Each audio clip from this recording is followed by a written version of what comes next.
Terkadang banyak orang yang suka bertanya, kenapa saya sudah baik, tiba-tiba dia menjadi cobaan bagi saya? Kenapa saya sudah baik, kenapa dia membalas semacam itu kepada saya? Kenapa saya sudah berusaha untuk baik kepadanya, tetapi dia justru memperlakukan saya dan menusuk saya dari belakang? Pertanyaan-pertanyaan itu sering muncul pada kehidupan kita ketika tiba-tiba kita dihadapkan kepada satu episode yang terkadang tidak sesuai dengan kehendak hati kita. Kita merasa sudah memperlakukan orang baik, kita merasa sudah memberikan kepadanya sebuah kemudahan, tapi justru dia menusuk kita dari belakang. Dan biasanya pertanyaan itu adalah, apa sih?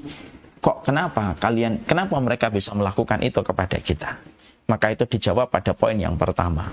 Kalaulah engkau dikecewakan sama seseorang, Rasulullah pernah dikecewakan. Padahal Rasulullah adalah orang yang jauh lebih baik daripada kita.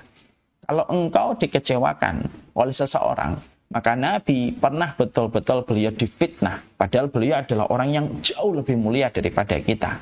Kalaulah Rasulullah Shallallahu Alaihi Wasallam itu pun tidak selamat dari kejahatan orang ketika berbuat kepada beliau dengan perbuatan yang sangat buruk kepada beliau, padahal beliau membalas dengan perbuatan yang baik, disitulah kita mulai lapang. Apalagi kita tidak sebaik Rasulullah.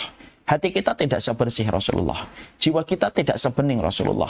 Dan wajar sekali kalau tiba-tiba kita mendapati ada di antara episode kehidupan kita berjumpa dengan seseorang begitu baik dan kita juga berbuat baik kepadanya di musim hujan, tapi nanti di musim kemarau ternyata kita berpisah dan kita membencinya dan mereka pun membenci kita dengan fitnah yang mereka tujukan terus-menerus kepada kita. Itulah fakta kehidupan ketika kita mempelajari surat Al-Furqan ayat yang ke-20. Maka fakta yang kedua, poin yang kedua yang kita pelajari dari surat Al-Furqan ayat yang ke-20, yaitu adalah ketika kita mendapati setelah Allah menjabarkan tentang sebagian manusia itu menjadi ujian bagi sebagian manusia yang lainnya, maka Allah mengatakan atas birun, apakah kamu itu bersabar ataukah tidak? Jadi Allah itu bisa nggak menjadikan setiap makhluk saling mencintai sebagaimana nanti ketika makhluk berada di surga. Makhluk itu ketika di surga Allah menyampaikan wa naza'na ma fi sudurihim min ghillin. Sesungguhnya kami cabut rasa benci pada hati mereka, dan setiap orang yang berada di surga tidak ada hasad, tidak ada benci, tidak ada fitnah, tidak ada kezaliman. Kalau Allah mampu menjadikan penduduk surga bersih dan tidak ada kebencian, tidak ada kejahatan sama sekali, Allah jauh lebih bisa untuk menjadikan hidup di dunia itu bersih. Semuanya baik, semuanya saling mencintai. Tapi kenapa Allah menjadikan setiap manusia diuji dengan perasaannya, lalu akhirnya kita mendapati orang yang jahat pada kehidupan kita, padahal kita memberikan kebaikan untuknya? Maka kenalilah, Allah mengatakan atas birun. Apakah kamu mau bersabar ataukah tidak?